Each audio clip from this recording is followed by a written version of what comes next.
Hi everyone, welcome to me and mommy. This is me Shelly and आज मैं आपके साथ शेयर करने वाली हूँ वो सारे टिप्स जिनके लिए मैंने ऑलमोस्ट लास्ट 2 to 3 मंथ्स में रिसर्च किया है एंड वो है बच्चे की बर्थडे पार्टी प्लानिंग के बारे में। तो अगर आप मुझे इंस्टाग्राम और फेसबुक पे फॉलो करते हैं तो यू वुड नो कि दर्श का सेकंड बर्थडे जस्ट निकला है एंड उसके लिए मैंने क्या क्या प्रिपरेशन की थी, क्या क्या डेकोरेशन थी, कैसे हमने किया था, वो सब उन सब के पिक्चर्स आपको इंस्टाग्राम और फेसबुक पे मिल जाएंगे। तो अगर आप मुझे सोशल मीडिया पे फॉलो नहीं कर रहे हैं तो फटाफट से फॉलो कीजिए, लिंक डिस्क्रिप्शन बॉक्स में दिए हुए हैं। वहाँ पे मैं दर्श की रेगुलर एक्टिविटीज़ पोस्ट करती रहती हूँ जिनको देख के आई एम श्योर को काफ़ी हेल्प भी मिलेगी और काफ़ी मज़ा भी आएगा। तो अब हम फटाफट से वीडियो की तरफ बढ़ते हैं। तो वीडियो स्टार्ट करने से पहले मैं आपको बता दूं कि मैंने इन सब चीज़ों को या जो सब टिप्स मैं आपके साथ शेयर करने वाली हूँ उन सब में हमारा जो फोकस था वो सबसे ज़्यादा फोकस था एक तो safety, because due to Covid. तो वी डोंट वांट कि हम दर्श को या खुद को ऐसा कोई भी एक्सपोजर दें जिसकी वजह से हमको कोविड का कोई भी रिस्क आए, because I am sure you must know कि दिल्ली एनसीआर में कोविड कितना ज़्यादा फैल रहा है। एंड सेकेंड था दर्श का कंफर्ट, कि हम जो भी प्लान करें, जो भी शेड्यूल करें वो दर्श के रूटीन के हिसाब से प्लान करें ताकि दर्श उसमें सबसे ज़्यादा कंफर्टेबल हो। तो अब हम फटाफट से अपने टिप्स की तरफ स्टार्ट करते हैं। तो किसी भी पार्टी को प्लान करने के लिए सबसे पहली और इम्पॉर्टेंट चीज़ होती है लोकेशन एंड टाइमिंग। तो लोकेशन हमने चूज़ की थी घर, हमने पार्टी अपने घर पे ही प्लान की थी। उसका सबसे प्राइमरी रीज़न यही था कि अगर हम बाहर जाएंगे ऑब्वियसली तो बाहर हमें थोड़ा एक्सपोजर मिलेगा बाहर के लोगों का, जो हम नहीं चाहते थे इस टाइम पे। और इसके अलावा दर्श जो होता है वो घर पे सबसे ज़्यादा, इवन हर बच्चा घर पे सबसे ज़्यादा कंफर्टेबल होता है, तो इसलिए हमने पार्टी को अपने घर पे ही प्लान किया था। सेकंड चीज़ आती है टाइमिंग की। तो हमने दर्श के शेड्यूल के हिसाब से पार्टी प्लान की थी। जैसे कि दर्श होता है वो जो अपनी फर्स्ट नैप लेता है वो होता है लाइक दोपहर को 12 से 2 के बीच में वो सोता है, देन वो रात को 8 बजे सो जाता है। तो हमारे पास जो विंडो थी वो थी दोपहर के 2 बजे से रात के 8 बजे तक। तो हमने सारी जो भी प्लानिंग थी, cake cutting, lunch, activities, everything, वो सब कुछ हमने लाइक 2 to 8 PM के बीच में ही प्लान किया था, जिसकी वजह से हमको बहुत फ़ायदा हुआ। मतलब दर्श इतना ज़्यादा उस रूटीन में इतना कंफर्टेबल है, उसको कोई प्रॉब्लम नहीं हुई, उसने हमको बिल्कुल भी परेशान नहीं किया, बिकॉज उस टाइम पे वो एक्चुअली सबसे ज़्यादा एक्टिव रहता है। तो टाइमिंग बहुत इंपॉर्टेंट है। अगर आपका बेबी छोटा है तो बच्चे के रूटीन के हिसाब से आप ट्राई कीजिए कि उस प्लान को उसमें फिट कर दीजिए। नाउ लोकेशन फाइनल हो गई, टाइमिंग भी हो गई, अब आती है डेकोरेशन। तो डेकोरेशन आप वैसे तो कुछ भी कर सकते हैं, बट बच्चों के केस में मुझे लगता है कि अगर हम कोई थीम लेके चलते हैं तो क्या होता है, डेकोरेशन प्लान करना थोड़ा सा ईजी रहता है। Like you have a direction कि आपको इस डायरेक्शन में प्लान करना है। तो थीम वैसे तो अपने बच्चे के लाइकिंग के हिसाब से ही चूज़ करनी चाहिए, सो दैट कि उस थीम से बच्चा कनेक्ट कर पाए। तो जनरली इस एज के बच्चों को एनिमल्स बहुत पसंद आते हैं, उनको सबको समझ में आ ही जाता है, लाइक 2 साल के आसपास बच्चों को एनिमल्स पता लग ही जाते हैं। तो सेम मेरे साथ भी था। तो आई वॉज कन्फ्यूज कि मैं एनिमल्स और स्पेस थीम में से कौन सी चूज़ करूँ, बिकॉज दर्श को दोनों ही चीज़ें काफ़ी ज़्यादा पसंद है, लाइक स्टार उसकी फेवरेट शेप है। तो देन मैंने थोड़ा सा रिसर्च किया कि डेकोरेशन आइटम्स के ऊपर, ड्रेसेस के ऊपर, तो मुझे स्पेस थीम पे एक्चुअली सब कुछ ऑलमोस्ट मिल ही गया था। तो I went with the space theme. तो स्पेस थीम के लिए बेसिकली आपको डेकोरेशन में क्या क्या चाहिए होता है, सबसे जो कॉमन चीज़ें होती है जो बच्चों को पसंद आती हैं वो इवन मस्ट है वो एवरी पार्टी में, दैट इज़ बलून। तो स्पेस थीम के बलून आपको बहुत इजीली अमेजन पे, ऑनलाइन, इवन लोकल मार्केट में भी मिल जाएंगे। इसके बाद बलून के बाद आता है कि आपका केक। तो केक भी स्पेस थीम का बहुत इजीली, बहुत सारे डिज़ाइन आपको पिंटरेस्ट पे मिल जाएंगे, वहाँ से आप इंस्पिरेशन ले सकते हैं, किसी भी थीम की इवन आप केक के डिज़ाइन ले सकते हैं। देन आता है केक के साथ जो भी एसेसरीज होती हैं, लाइक बर्थडे कैप है, कैंडल है, तो वो आई थिंक आप अगर आपको थीम स्पेसिफिक नहीं भी मिल रही है तो आप मैचिंग की रख सकते हैं। जैसे मुझे स्पेस थीम की कैप अमेजन पे है बट वो आउट ऑफ स्टॉक थी तो मुझे मिल नहीं पाई। तो मैंने फिर क्या किया कि लोकल मार्केट से एक स्टार की ब्लू कलर की कैप ले ली थी जो कि थोड़ा सा उससे मैचिंग थी। देन उसके बाद आता है आउटफिट। तो आउटफिट आपको लाइक जंगल थीम का बहुत ही इजीली मिल जाएगा फैंसी ड्रेस में, बिकॉज बहुत कॉमन होता है। बट मैंने स्पेस थीम में स्पेस थीम का भी एक्चुअली मिल जाता है, एस्ट्रोनॉट की शेप डिज़ाइन आपको मिल जाते हैं, बट मुझे वो पसंद नहीं आ रहे थे बिकॉज आई वॉन्ट कि दर्श वो कपड़े पहने जिसमें वो सबसे ज़्यादा कंफर्टेबल हो। तो लाइक शर्ट या T shirt I was looking for. तो मुझे एक टी शर्ट मिल गई जिस लाइक टी शर्ट तो बहुत सारी थी, टी शर्ट स्वेट शर्ट बहुत सारी हैं जो स्पेस थीम में, स्टार में, एस्ट्रोनॉट, लाइक एयरक्राफ्ट, रॉकेट मिल जाएंगी आपको बहुत ईजीली। तो मैंने मेरी जो पार्टी थी उसका मैंने काइंड ऑफ ब्लू बेस रखा था, तो मैंने ब्लू थीम में ही फर्स्ट क्राई से टी शर्ट ली थी दर्श के लिए। एंड जो सबसे बेस्ट पार्ट था, जो मुझे सबसे ज़्यादा पसंद आया, जिसके लिए एक्चुअली मैंने सबसे ज़्यादा रिसर्च किया था, वो थे शूज़। बिकॉज यू नो कि थीम स्पेसिफिक शूज़ मिलना कितना मुश्किल होता है, बट आई वॉज लकी कि मुझे शूज़ मिल गए। मैं आपको दिखाती हूँ, बहुत ही क्यूट शूज़ हैं। So like these are the shoes, these are from the H&M, और इसमें यहाँ पे साइड में रॉकेट भी बना हुआ है। तो ये दर्श को शूज़ इतने ज़्यादा पसंद आए, शूज़ बहुत ज़्यादा कंफर्टेबल भी है। इसमें अंदर लाइक बहुत सॉफ्ट सा कुशन सा होता है ना, लाइक आई कांट एक्सप्लेन, जैसे ब्लैंकेट के अंदर होता है वैसा सा एक फैब्रिक लगा हुआ है। तो ये शूज़ बिल्कुल परफेक्ट जा रहे थे, और केक के साथ, और एक्चुअली केक का और शूज़ का कलर बिल्कुल सेम था। तो आप भी देख सकते हैं, अगर आपको मिल जाता है तो बहुत अच्छा है। ये शूज़ मैंने मिंत्रा से लिए थे, लिंक पर डिस्क्रिप्शन बॉक्स में डाल दूंगी if you are planning for the space theme party. और इस सारी डेकोरेशन के पिक्चर्स जो आप साइड में देख रहे हैं, ये सारी डेकोरेशन मैंने और मेरे हस्बैंड ने ही की थी एक दिन रात को पहले दर्श के सोने के बाद। Because as I mention earlier कि हम चाहते थे कि दर्श को या हमको बिल्कुल ज़ीरो रिस्क हो कोविड की वजह से। तो ये सारी डेकोरेशन हम रात को करके सोए थे, और इस डेकोरेशन को करने के लिए हमने जो जो यूट्यूब वीडियोज़ देखे थे जिनसे हमको हेल्प मिली थी, उन सब के लिंक्स में डिस्क्रिप्शन बॉक्स में डाल दूंगी, वहां से आप लोग रेफर कर सकते हैं अगर आप कुछ भी ऐसा खुद से करने का प्लान कर रहे हैं तो। और ये जो सारे बलून थे फॉइल वाले, वो सब मैंने अमेजन से परचेज किए थे, उन सब के भी लिंक आपको डिस्क्रिप्शन बॉक्स में मिल जाएंगे। और जो नॉर्मल मेटेलिक बलून है ब्लू लाइक मल्टीपल कलर के, ये सारे हमने लोकल शॉप से लिए थे। ये भी आपको अमेजन से बहुत इजीली मिल जाएंगे, इवन आपको कॉम्बो भी मिल जाएगा अमेजन से, बट वो कॉम्बो और अमेजन से बलून परचेज करना थोड़ा सा कॉस्टली पड़ रहा था, उस पर डिलीवरी भी काफ़ी ज़्यादा लग रही थी, और ये इजीली लोकल मार्केट में अवेलेबल भी होते हैं, तो हमने इनको लोकल मार्केट से ही परचेज किया था। तो डेकोरेशन में आई थिंक क्या थीम हो गया, केक हो गया, आउटफिट हो गया, बर्थडे कैप, या सो ये हो गई डेकोरेशन की बात। नाउ नेक्स्ट आता है डेकोरेशन और लोकेशन के हिसाब से अब आपको अपनी गेस्ट लिस्ट भी बनानी है। आप बाहर अगर पार्टी कर रहे हैं तो ऑब्वियसली आप जितना बड़ा आपका एरिया है उसके हिसाब से गेस्ट लिस्ट बना सकते हैं, बट क्योंकि हम लोग घर पे कर रहे थे और इसके अलावा हम सिर्फ और सिर्फ उन लोग को बुलाना चाहते थे जिनका बेसिकली वी आर श्योर के हाँ they are actually at home from last few weeks, ताकि रिस्क जो है हमारा उस केस में भी मिनिमम रहे। तो हमने सिर्फ फैमिली मेम्बर्स को ही इन्वाइट किया था, family members, because we know के they all are working from home. And इसके अलावा फैमिली मेम्बर से दर्श फेमिलियर भी था, उन सबसे वो मिल चुका है, पहले वीडियो कॉल पे हमारी बात होती रहती है। तो हमने सिर्फ उन्हीं लोगों को बुलाया था जिन लोगों को दर्श जानता भी है और जिन से हमको लाइक कोविड का भी रिस्क ज़ीरो है। कोविड के टाइम पे आपको एक ही एक्स्ट्रा चीज़ भी ध्यान रखनी पड़ती है, बट अगर आप वैसे भी घर पे अगर पार्टी आप प्लान कर रहे हैं तो आपको अपने घर के हिसाब से भी देखना पड़ेगा कि आप कितने लोगों को अकोमोडेट कर सकते हैं। तो ऑब्वियसली घर पे आप बहुत सारे लोगों को नहीं अकोमोडेट कर सकते हैं, लाइक 10 to 15 और maximum 20 people are enough for the home party.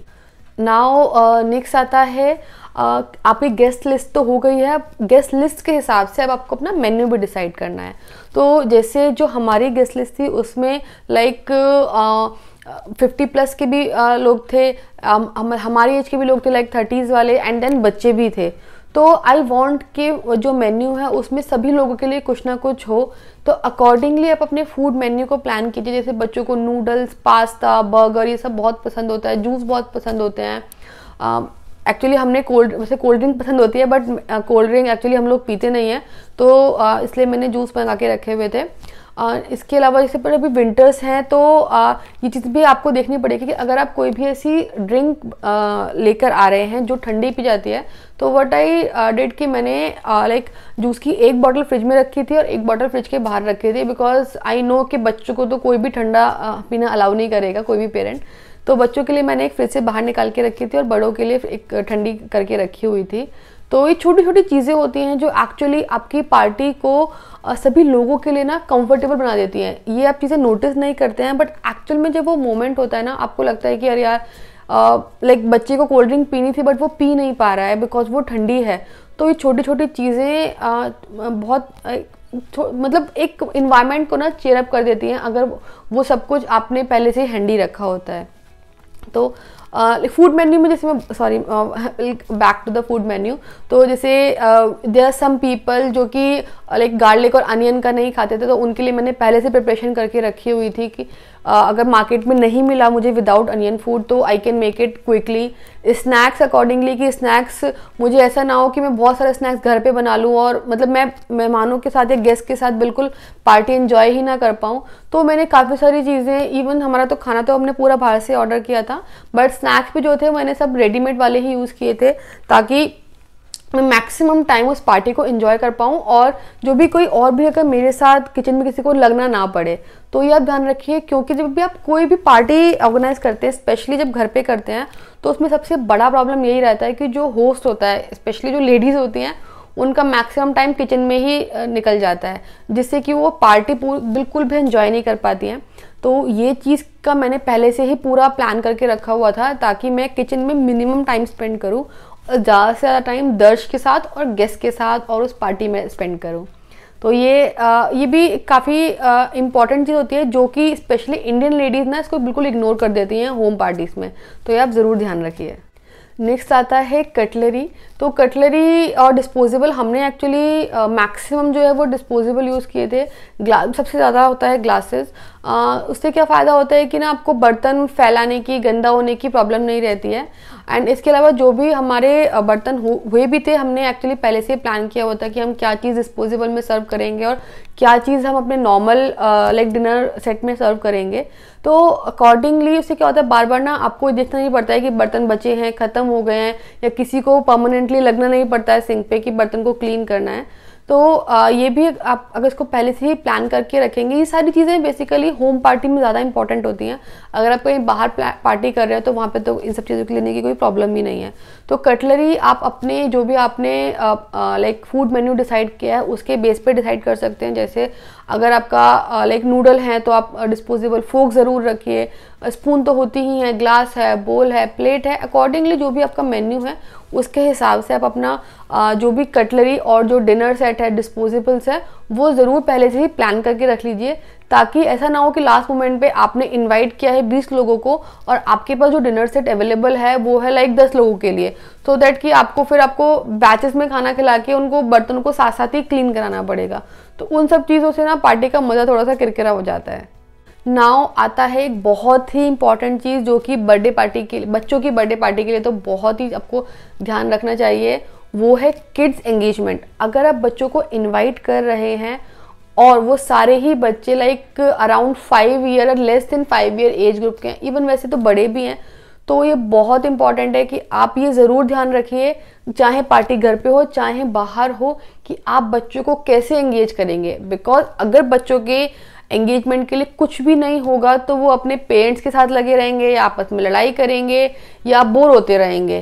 तो उसके लिए हमने क्या किया था, बिकॉज बाहर होता है तो बाहर की पार्टी में तो बच्चों के लिए स्लाइड्स और मिकी हाउस और वो सब चीज़ें होती हैं, बट हमने घर के लिए क्या किया था कि हमने जो दर्श का टॉय रूम है उसमें तो मैंने जितने भी उसके टॉयज़ हैं जिनमें भी सेल नहीं थे वो सारे सेल पहले तो रिप्लेस किए, ताकि उस टाइम पे बच्चे को अगर किसी पर्टिकुलर टॉय से खेलना है तो सेल की वजह से ऐसा ना हो कि वो अनअवेलेबल रहे।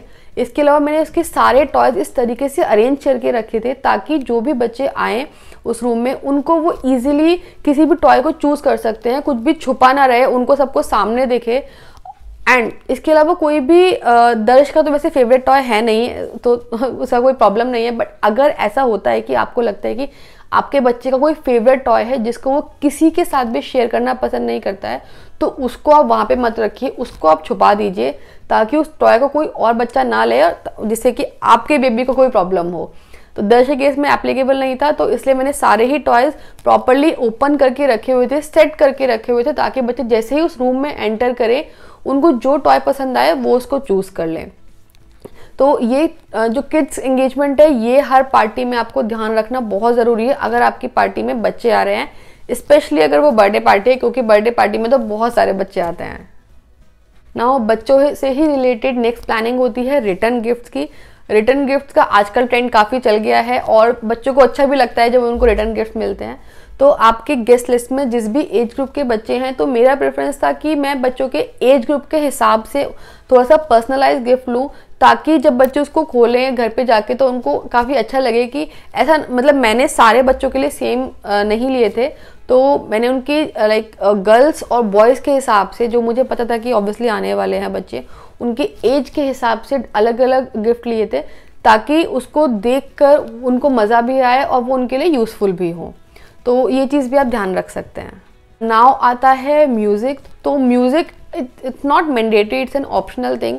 अगर आपको लगता है कि आपको म्यूज़िक प्ले करना है या कोई आपको गेम खेलना है म्यूज़िकल वाला, तो वो सब प्लेलिस्ट आप पहले से ही प्रिपेयर करके रखिए। अगर आप बच्चों के लिए कोई म्यूज़िक प्ले करना चाहते हैं तो वो सारी चीज़ें आप पहले से ही प्लेलिस्ट बना के रखिए, सो दैट कि उस टाइम पे आपको सर्च ना करना पड़े, कुछ भी लाइक प्लेलिस्ट बनानी ना पड़े जिसमें कि आपको लाइक बच्चे गाना प्ले करने के लिए बोल रहे हैं या बच्चे पैनिक कर रहे हैं और आप प्लेलिस्ट बना रहे हैं। तो बेटर है कि आप वो सारी चीज़ें भी पहले से ही प्लान करके रखिए। एंड इसके अलावा बहुत बेसिक सा बर्थडे पार्टी का हैप्पी बर्थडे म्यूजिक, तो मतलब हमने तो सिर्फ वही प्लान किया था, बिकॉज हमने बच्चों के लिए और बहुत सारी चीज़ें प्लान करके रखी हुई थी, तो इसलिए हमने म्यूजिक में सिर्फ और सिर्फ हैप्पी बर्थडे सॉन्ग ही अपनी लाइक प्लेलिस्ट में सबसे ऊपर रखा हुआ था, जो कि हमने केक कटिंग के टाइम पे प्ले किया था। नाउ लास्ट आता है बर्थडे बॉय का गिफ्ट। तो बर्थडे बॉय का गिफ्ट हमने ओपन नहीं किया था, हमने पहले से मंगा के रखा हुआ था, बट हमने उसको छुपा के रखा था, क्योंकि अगर उसको देख लेता था वो उसको ओपन करने के लिए बोलता। तो ये वैसे आपके ऊपर है, इट्स योर चॉइस कि अगर आप अपने बेबी के लिए कोई भी गिफ्ट लेना चाह रहे हैं तो आप उसको बर्थडे से पहले दिखाएं नहीं, क्योंकि अगर उसने देख लिया तो आई एम श्योर के जो भी 2 साल या उससे ऊपर के बच्चे होंगे वो उसको ओपन करने के पीछे ही पड़ जाएंगे। तो बस ये छोटी सी चेकलिस्ट थी जिसको फॉलो करके हमारी जो बर्थडे पार्टी थी वो बहुत ही स्मूथ और लाइक दर्श के लिए भी और हमारे लिए भी बहुत ही अच्छे से गया पूरा दिन। हमें कोई भी प्रॉब्लम नहीं हुई, ना ही हमें सोचना पड़ा कि अरे ये रह गया वो रह गया, ये नहीं करा। और अच्छा खासा हमें एक टाइम मिल गया, एक अच्छा खासा हमारा एक गेट टुगेदर हो गया, और इसके अलावा बच्चों ने भी पार्टी को काफ़ी इंजॉय किया। तो आई होप कि इस वीडियो से आपको थोड़ी सी हेल्प मिली होगी अगर आप अपने बच्चे की बर्थडे पार्टी प्लान कर रहे हैं तो। और अगर ऐसा है तो वीडियो को लाइक ज़रूर कीजिए, चैनल को सब्सक्राइब कीजिए। इसके अलावा मुझे कमेंट करके बताइए कि क्या कोई ऐसा टिप है जो आपको लगता है कि बर्थडे पार्टी के लिए एक इम्पॉर्टेंट पॉइंटर है बर्थडे पार्टी प्लानिंग के लिए और मैंने उसको मेंशन नहीं किया है। एंड मुझे ज़रूर बताइए कमेंट करके कि आपको वीडियो कैसा लगा। एंड इसके अलावा अगर आपको फोटोज़ देखने हैं और भी काफ़ी सारे कि हमने क्या किया था बर्थडे पार्टी पे या क्या डेकोरेशन थी, तो आप उसके लिए सोशल मीडिया हैंडल पे हमको फॉलो कर सकते हैं। And thank you for watching this video.